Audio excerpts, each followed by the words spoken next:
आइए बच्चों, आज हम चलते हैं Mendelian disorder, gene mutation in autosomes recessive. Autosome के रिसेसिव जीन की हम स्टडी करते हैं कि एक ऑटोसोम में जो जीन म्यूटेशन होता है वो रिसेसिव जीन की वजह से जो डिसऑर्डर आ जाते हैं उसकी वजह से होने वाली डिजीज की आज हम स्टडी करने यहाँ पर जा रहे हैं। Gene mutation in autosome recessive. Autosome में जब रिसेसिव जीन होमोजाइगस कंडीशन पे आते हैं तब इस तरह के डिजीज या डिसऑर्डर आते हैं। पहली डिजीज यहाँ है फिनाइल कीटोन्यूरिया। ये फिनाइल कीटोन्यूरिया रिसेसिव जीन के होमोलागस कंडीशन में आने पर यह डिजीज काज होती है, जिसको हम वीडियो नंबर 8 में देख सकते हैं। यहाँ पर फिनाइल कीटोन्यूरिया की वजह से मेंटल रिटार्डेशन का मतलब ये है कि हमारे मेंटल ग्रोथ जो है वीक हो जाती है, यानी मेंटल ग्रोथ ढंग से उसका डेवलपमेंट नहीं हो पाता है। Decrease pigment of hair and skin, हमारे हेयर और स्किन के पिगमेंट जो होते हैं हल्के हो जाते हैं, कम हो जाते हैं, डिसकलर्ड हो जाते हैं। एक्जिमा हो जाती है, हमारे स्किन स्केली टाइप का एक सरफेस बन जाता है जिसको हम एक्जिमा कहते हैं। यानी सीजर का मतलब लॉस इन बॉडी कंट्रोल, हमारी बॉडी जो होती है कंट्रोल नहीं हो पाती है, जैसे हमारा मतलब वाइब्रेट करने लगती है ढंग से, उसका हमारे पास कंट्रोलिंग पावर बॉडी की नहीं हो पाती है। हाइपर एक्टिविटी का मतलब है बॉडी में हमारे चिड़चिड़ापन आ जाता है, मतलब जिसको हम किसी भी तरह की घटनाएं घटती है तो उसको हम ढंग से उसको जिस तरह से उसको हैंडल करना चाहिए उस तरह से नहीं कर पाते हैं, इस पर इसके अनुसार अपने आप में उसमें चेंज नहीं कर पाते हैं, बदलाव नहीं कर पाते हैं और चिड़चिड़ापन आ जाता है। अटेंशन डिफिकल्टी, किसी पर फोकस करना, किसी चीज के फोकस पे हमारा उस तरह से ध्यान आकृष्ट नहीं हो पाता है। इस तरह से ये फिनाइल कीटोन्यूरिया डिजीज के बॉडी में लक्षण दिखने लगते हैं। ये होता कैसे है?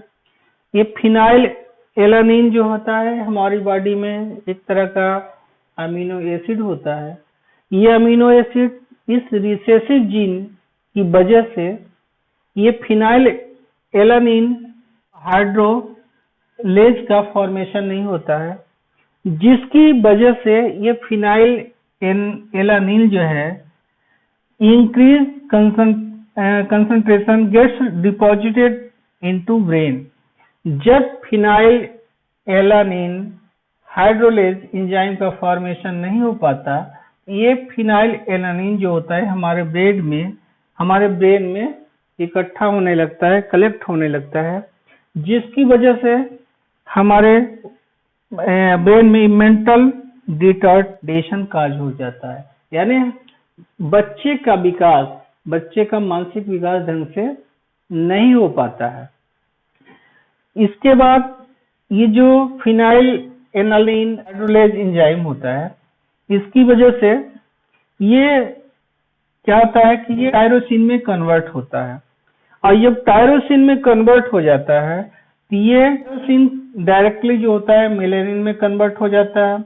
मेलेनिन जो होता है pigmentation of skin and hair, ये मेलेनिन एक तरह का पिगमेंट होता है जिसके वजह से हमारे स्किन और हेयर के जो होते हैं वो कलर्ड दिखते हैं, न कि उसके डिसकलर के फॉर्म में दिखते हैं। इसकी वजह से हमारी बॉडी में और हमारे स्किन में कलर आ जाता है।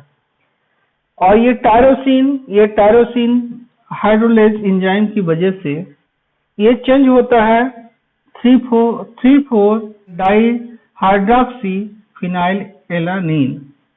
इसको हम डोपा भी कहते हैं, क्योंकि ये डोपामिन, और ये डोपामिन कन्वर्ट होता है नॉर नेफ्रीन और एपिनेफ्रीन में चेंज हो जाता है ये रिसेसिव जीन की वजह से। तो ये प्रोसीजर जो हमारा ये डोपा का फॉर्मेशन नहीं हो पाता है, डोपामीन, नार एपिनेफ्रीन और एपिनेफ्रीन का फॉर्मेशन नहीं हो पाता है, इसको हम कह सकते हैं कि ये न्यूरोट्रांसमीटर के रूप में हमारे बॉडी में कार्य करता है।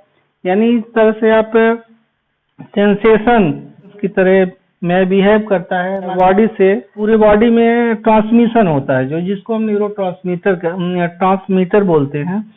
जब इसका फॉर्मेशन नहीं हो पाता है तब हमारी बॉडी में it not form then loss is in body control. जब इसका फॉर्मेशन नहीं होगा तो हमारे बॉडी का कंट्रोल जो होगा कम हो जाता है। इस तरह से हम ये देखते हैं कि फिनाइल कीटोन्यूरिया जो होती है, तो इस तरह से हमारे बॉडी में इतने तरह के लक्षण दिखते हैं और इस लक्षण के प्रोसीजर इस फिगर के द्वारा हम समझ सकते हैं कि ये एंजाइम्स का जब फॉर्मेशन नहीं हो पाता है तो इधर मेंटल रिटार्डेशन आपको दिख रहा है, इधर न्यूरोट्रांसमीटर दिख रहा है। ये न्यूरोट्रांसमीटर का फॉर्मेशन नहीं हो पाता तो हमारे बॉडी में ये लॉस इन बॉडी कंट्रोल जो होता है, मतलब बॉडी का कंट्रोल हम नहीं कर पाते हैं। और इस तरह से यदि मेलेनिन का फॉर्मेशन भी नहीं होगा तो हमारे बॉडी में हेयर और स्किन के कलर भी जो होते हैं डिक्रीज हो जाएंगे। यहाँ दूसरे डिजीज हम एल कैप्टोनूरिया को देखते हैं। एल कैप्टोनूरिया क्या होता है? ये भी gene mutation in autosome recessive gene की वजह से होता है। It is an inherited autosomal recessive metabolism produced due to deficiency of an oxidase enzyme required for breakdown of tyrosine। ये डिजीज ऑक्सीडेज एंजाइम के एब्सेंस में ये एल कैप्टोनूरिया डिजीज काज करती है।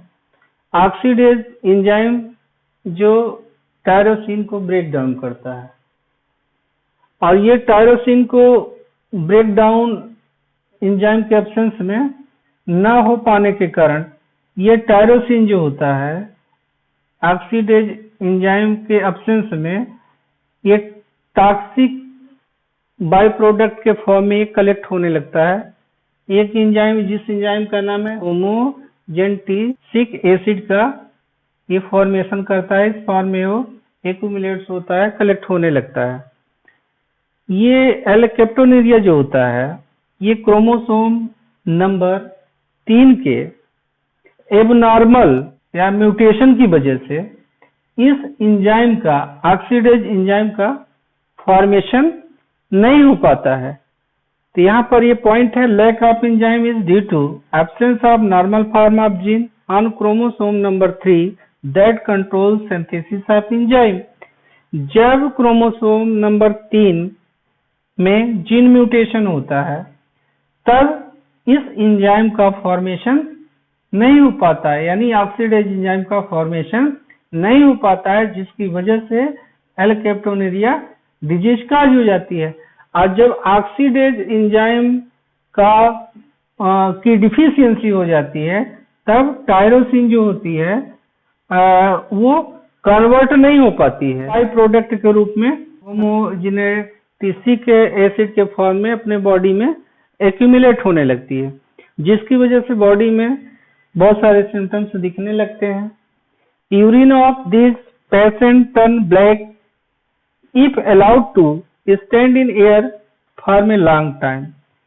जिस पेशेंट में एल कैप्टोनूरिया डिजीज होती है उसमें उनका यूरिन जो होता है बेस्ट प्रोडक्ट के फॉर्म में, जो भी बॉडी से बेस्ट प्रोडक्ट निकलता है वो ब्लैक कलर का हो जाता है, क्योंकि ये आपका ये एसिड होता है होमोजेनेटिक एसिड, वो बहुत समय तक एयर में होने के वजह से उसमें ऑक्सीडेशन होता है, जिसकी वजह से वो ब्लैक कलर का दिखने लगता है।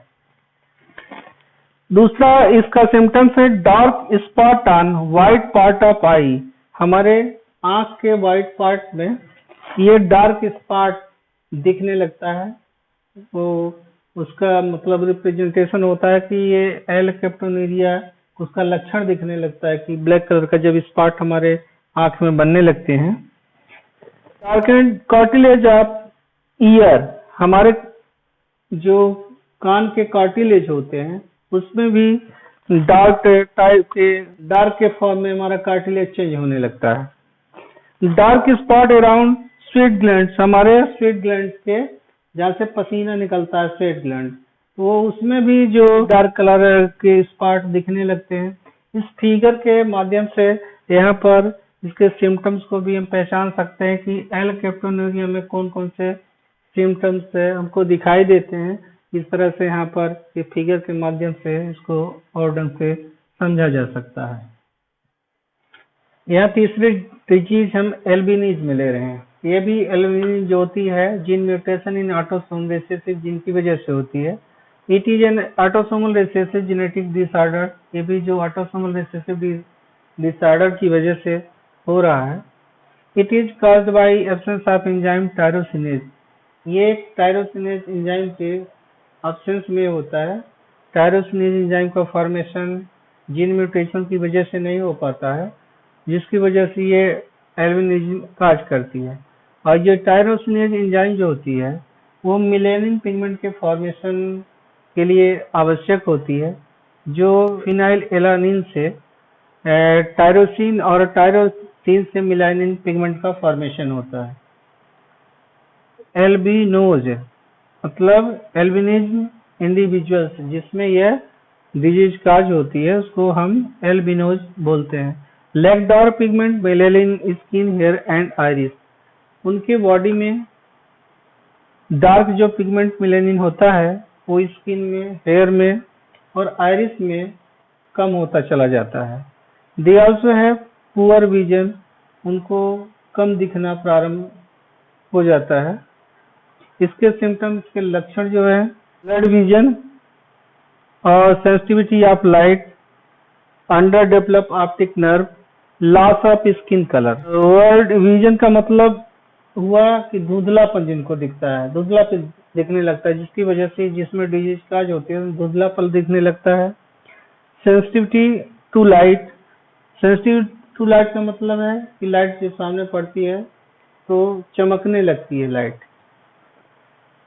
अंडर डेवलप्ड ऑप्टिक नर्व, मतलब ऑप्टिक नर्व जो होती है अंडर डेवलप्ड होती है और इसके बाद वो डेवलप होती रहती है। लॉस ऑफ स्किन कलर, उनके स्किन का कलर जो होता है लॉस होने लगता है, धीरे धीरे वो कलर उसका चेंज होने लगता है।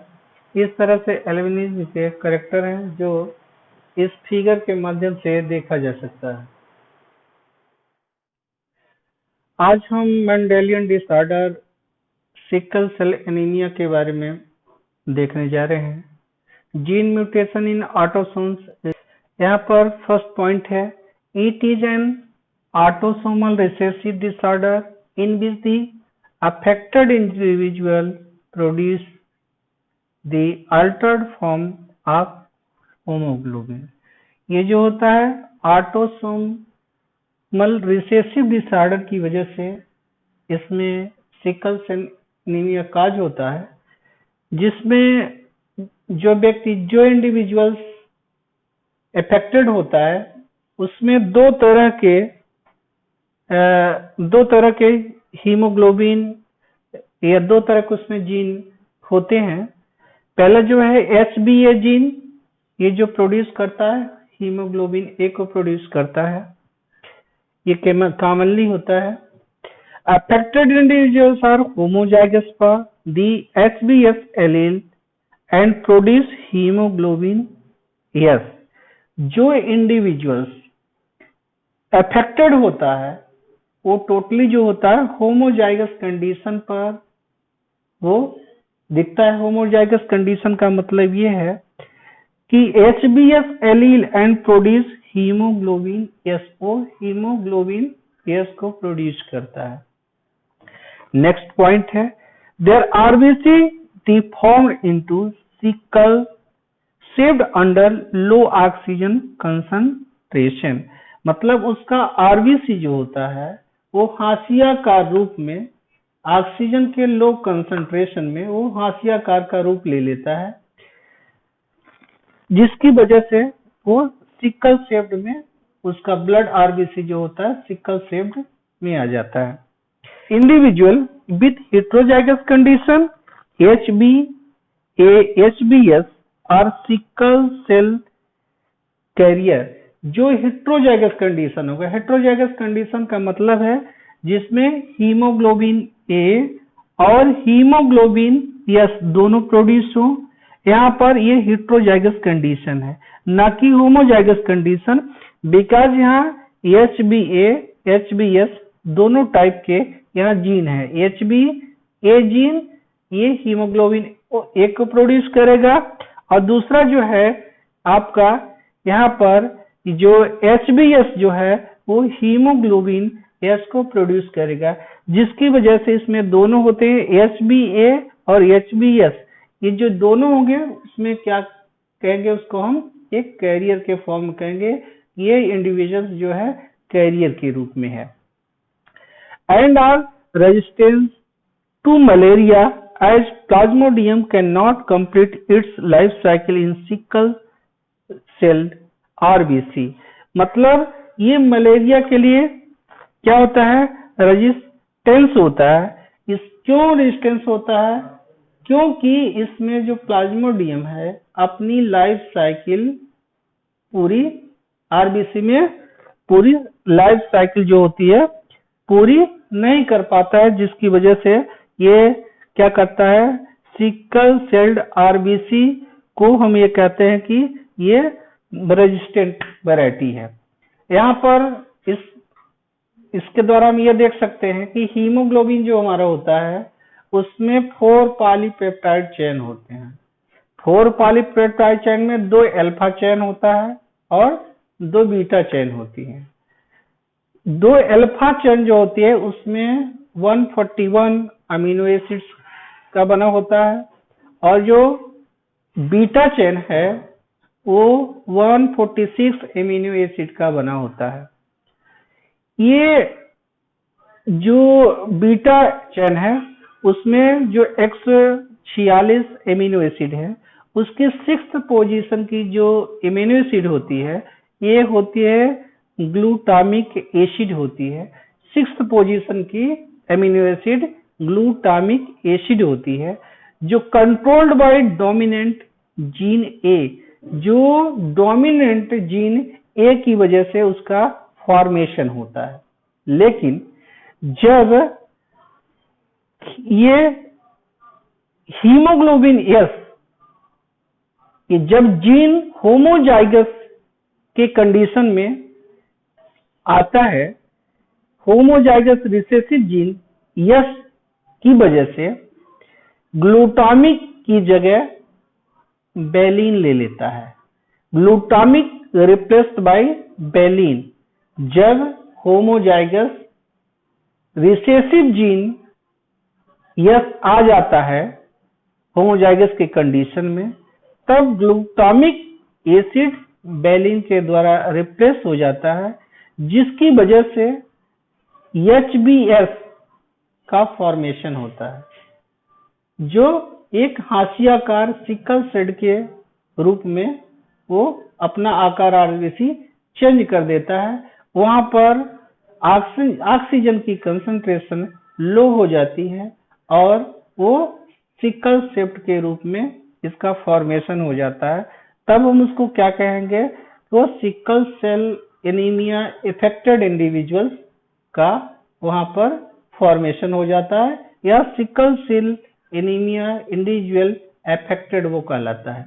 इस तरह से हम ये देख रहे हैं कि हीमोग्लोबिन के जो 4 पॉलीपेप्टाइड चेन है, तो 2 चेन अल्फा चेन और 2 बीटा के होते हैं, और इसकी जो 146 अमीनो एसिड से बीटा चेन बना होता है उसकी 6th पोजीशन पर ग्लूटामिक एसिड होता है, और वो ग्लूटामिक एसिड का फॉर्मेशन डोमिनेंट जीन ए की वजह से होता है। उसकी पूरी कंट्रोलिंग पावर ये डोमिनेंट जीन ए से होता है। लेकिन जब होमोजाइगस कंडीशन में ये जीन यस HbS जब डोमिनेंट होमोजाइगस कंडीशन में रिसेसिव होमोजाइगस कंडीशन में आता है, तो वेलिन जो होता है ग्लूटामिक एसिड को रिप्लेस कर देता है। उस समय पर HbS जीन का फॉर्मेशन होता है, जो आरबीसी का शेप ऑक्सीजन की लो कंसंट्रेशन में वो हाशियाकार शेप या सिकल शेप्ड में चेंज होता है, जिसकी वजह से वो इंडिविजुअल्स सिकल सेल के अफेक्टेड के फॉर्म में दिखाई देने लगता है। जो इस फिगर में आरबीसी के इस sickle cell affected RBC sickle cell shaped में उसका आ रहा है, इस फिगर के द्वारा आप देख सकते हैं। अब नेक्स्ट डिजीज हम थैलेसीमिया लेते हैं। ये gene mutation in autosomes recessive gene की वजह से थैलेसीमिया होता है। It was discovered bye कूले, but the term was given by Beeple and Bradford. इसको सबसे पहले कूले ने डिस्कवर किया था, लेकिन इस टर्म को बीपल और ब्रैडफोर्ड ने दिया था। It is autosomal recessive blood disease which appear in children of two unaffected carriers।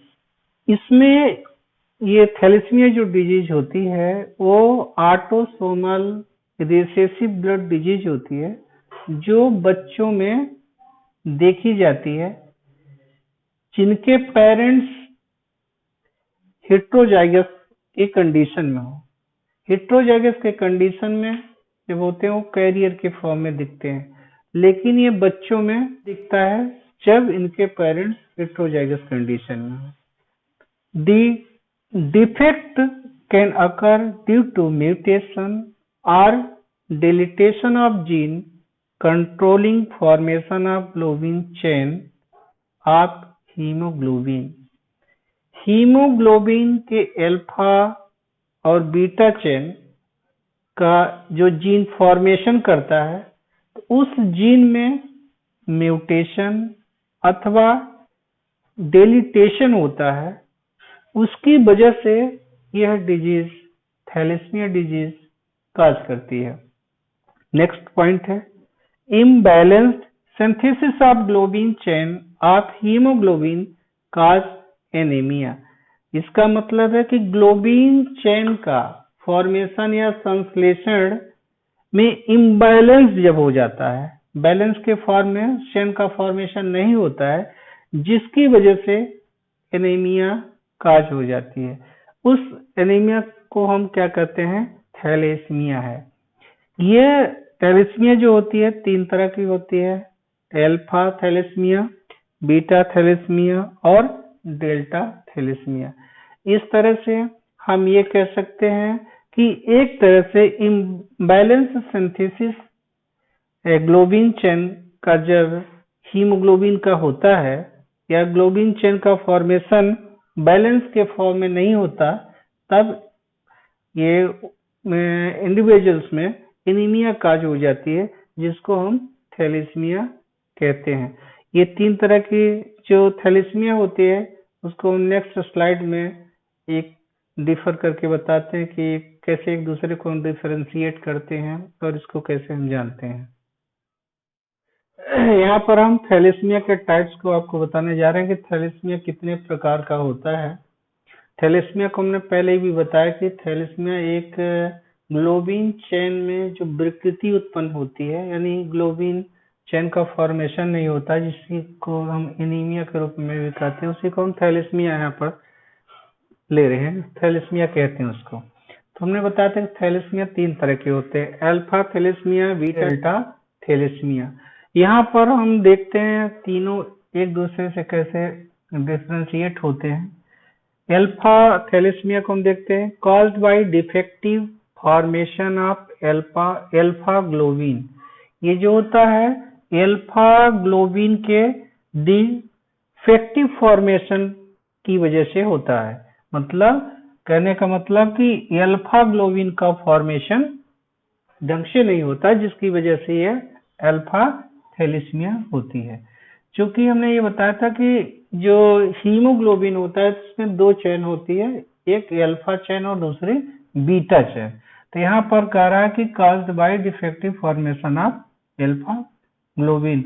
यहाँ पर अल्फा ग्लोबिन का फॉर्मेशन जो डिफेक्टिव की वजह से ये यहाँ पर अल्फा थैलेसीमिया उसमें होगी।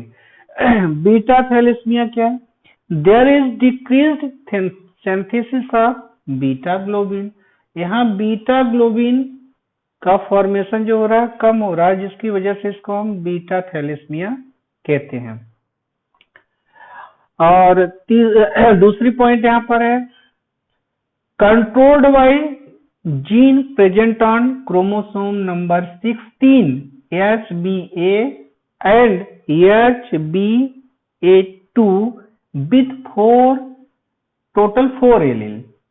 ये जो कंट्रोल होता है उस जीन के होता है जो क्रोमोसोम नंबर 16 पर जो जीन प्रेजेंट होता है, उसकी वजह से ये कंट्रोल होता है अल्फा थैलेसीमिया। और वो जो जीन होते हैं HBA और HB2 के रूप में जाने जाते हैं, जो इसमें 4 एलील्स के रूप में मौजूद होते हैं। इसी तरह से इसमें defect is due to allele of HBB gene present on chromosome number 11। ये जो क्रोमोसोम नंबर 11 में जो HBB जीन होते हैं उसकी डिफेक्ट की वजह से बीटा थैलेसीमिया होती है। यहाँ delta thalassaemia it occurred due to defective allele of HBD gene present on chromosome number 11। ये क्रोमोसोम नंबर 11 में जो HBD प्रेजेंट होता है उसमें डिफेक्टिव की वजह से, विकृति की वजह से ये डेल्टा थैलेसीमिया काज होता है। तो यहाँ पर हम 2 चीजें देख रहे हैं, 3 चीजें देख रहे हैं। एक HBA2 ये जीन हुआ क्रोमोसोम नंबर 16 के ऊपर, और यहाँ पर HBB ये क्रोमोसोम नंबर 11, यहाँ पर HBD, यहाँ पर 3 तरह के जीन प्रेजेंट हैं, HBA, HBB और HBD। ये 3 तरह के यहाँ पर जीन प्रेजेंट है, जिसकी वजह से ये विकृतियां उत्पन्न हो रही हैं। Person with 1 defective allele carrier, मतलब जिस पर्सन में एक डिफेक्टिव एलील प्रेजेंट होगा वो कैरियर के रूप में जाना जाएगा कि वो कैरियर है।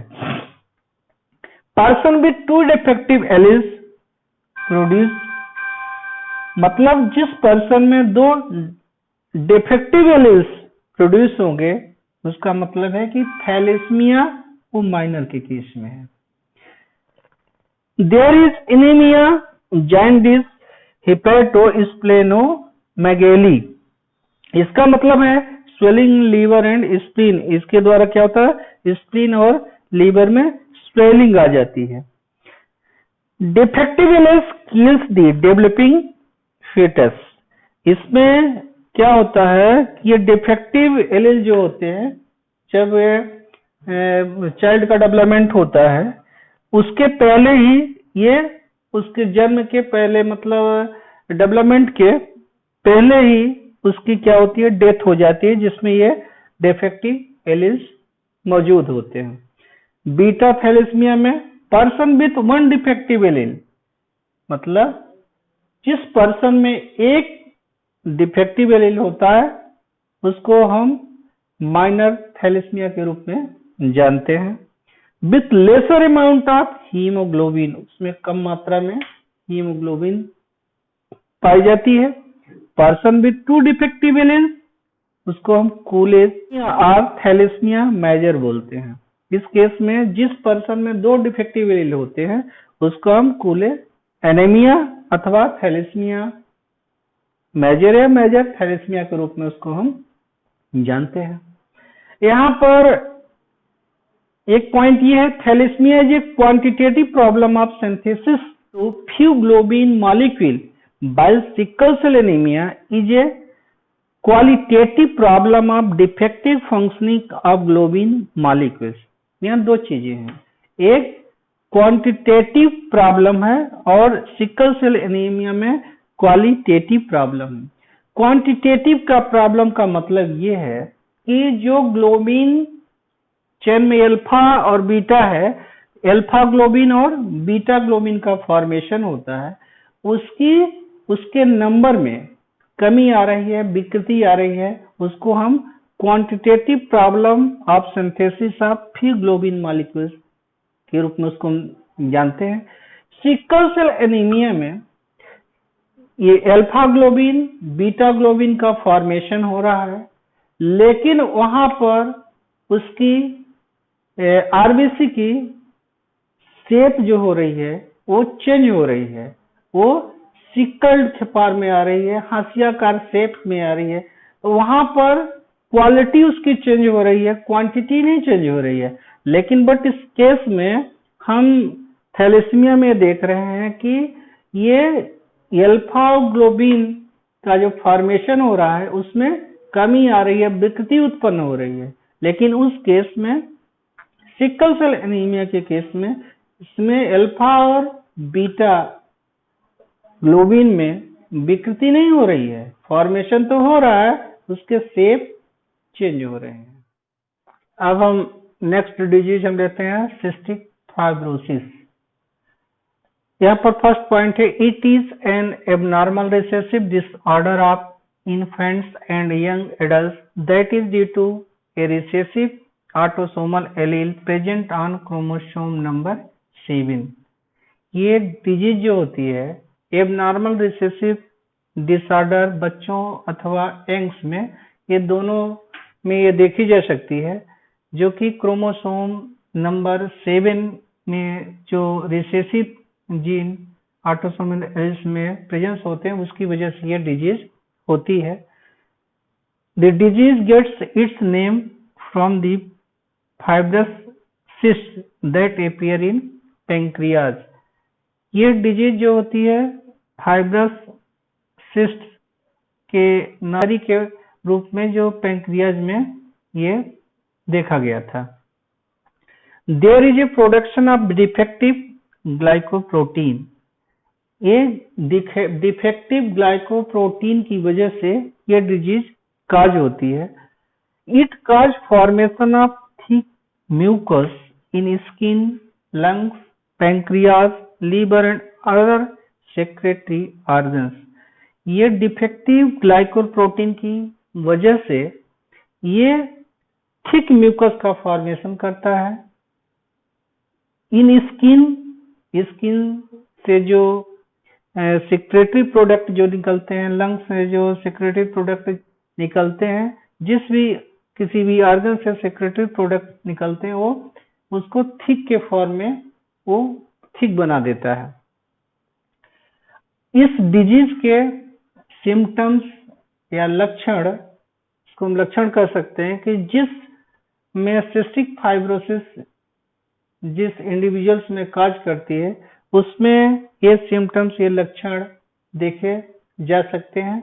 पहला लक्षण है sweat of patient contain very high level of sodium ion and chloride ion.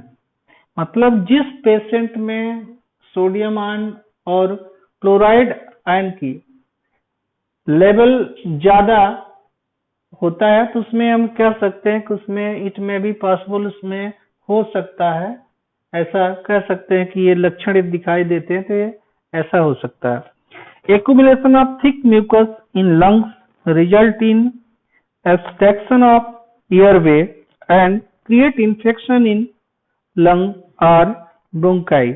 ये थिक म्यूकस जो होता है ये लंग्स में ये एयरवे को रोकता है और लंग्स में अथवा ब्रोंकाई में इन्फेक्शन काज कर देता है। ये रोग का ये लक्षण हो सकता है कि इसकी वजह से, थिक म्यूकस की वजह से और ये ब्रोंकाई और लंग्स में इन्फेक्शन यदि हो जाता है तो उसको भी कह सकते हैं कि इस तरह की ये डिजीज है, हो सकती है इसमें।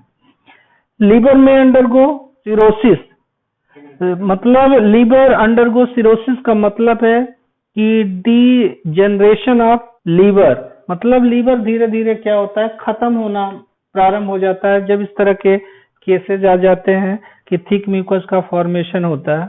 Thick mucus block pancreatic secretion, ये पैंक्रियाटिक सिक्रेशन को भी ये ब्लॉक कर देता है पूरी तरह से। तो हम इस तरह से सिस्टिक फाइब्रोसिस में इस लक्षण के द्वारा हम ये देख सकते हैं कि एक किसी इंडिविजुअल्स में यदि इस तरह के लक्षण दिखते हैं तो उसमें हम कह सकते हैं कि उस इंडिविजुअल्स में यह सिस्टिक फाइब्रोसिस डिजीज काज है, जिसको हम इस फिगर के माध्यम से हम ये देख पाएंगे और अच्छे ढंग से उसको हम बताएंगे कि किसी भी इंडिविजुअल्स को सिस्टिक फाइब्रोसिस के ये लक्षण इसमें दिख रहे हैं।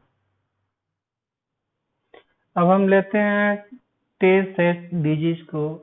टे सेट डिजीज किस के द्वारा ये काज होती है, अब उसको हम देखते हैं। इसकी फर्स्ट पॉइंट है, it was discovered by 2 doctors Warren Tay and Bernard सेच।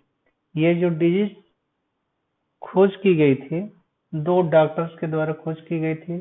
पहले डॉक्टर का नाम बैरन टे और दूसरे डॉक्टर का नाम बर्नार्ड सेच है। It is hereditary disorder of lipid metabolism. यह लिपिड मेटाबॉलिज्म के आनुवांशिक विकार की वजह से यह डिजीज काज होती है। Typically affects individuals of Eastern European Jewish ancestry। सबसे पहले ये डिजीज ईस्टर्न यूरोपियन के एक जेविस वंश में यह डिजीज काज हुई थी, जिसकी वजह से ये अन्य जगह है ये डिजीज फैली। नेक्स्ट पॉइंट है, chromosome number 15 carriage homozygous allele. यह डिजीज जो होती है क्रोमोसोम 15 में होमोजाइगस के कंडीशन में यह डिजीज काज होती है। एंजाइम बीटा हेक्सामाइनिडेज इज डिफिशिएंट, मतलब हेक्सामाइनिडेज एंजाइम के डिफिशियंसी में उसकी कमी की वजह से यह डिजीज काज होती है। इस एंजाइम के एब्सेंस में देयर इज एक्यूमुलेशन ऑफ इस स्फिंगोलिपिड एंड गैंग्लियोसाइड्स, ये 2 फैट हैं।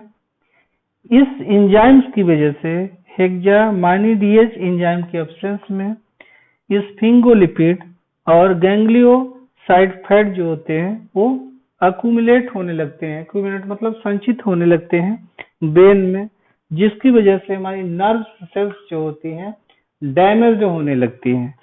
अदर सिम्टम्स इंक्लूडिंग ब्लाइंडनेस, अंधापन, नर्वस सिस्टम डिसऑर्डर, हमारा नर्वस सिस्टम जो होता है वो भी ये डिसऑर्डर के फॉर्म में आ जाता है।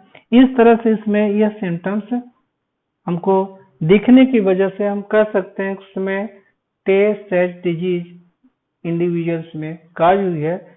और टे सेट डिजीज को इस फिगर के माध्यम से और ढंग से उसको हम पहचान सकते हैं कि किस इंडिविजुअल्स में ये टे सेट डिजीज के लक्षण है, उसको हम ढंग से या फिर फिगर के द्वारा समझ सकते हैं।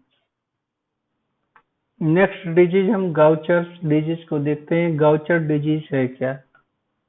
Caused by autosomal recessive gene present on chromosome number 1, मतलब ये ऑटोसोम रिसेसिव जीन की वजह से होता है जो क्रोमोसोम नंबर 1 पर ये प्रेजेंट होता है, जिसकी वजह से ये गाउचर डिजीज काज करती है। It inhibits the activity of enzyme glucocerebrosidase in lysosome. Lysosome के अंदर एक एंजाइम होता है ग्लूकोसेरेब्रोसाइडेज, उसकी एक्टिविटीज को यह रोकता है। जो एंजाइम सेरेब्रोसाइड्स को ब्रेक डाउन करता है, तो the break down of cerebrosides is impaired leading to accumulation of lipid in body tissue and blood।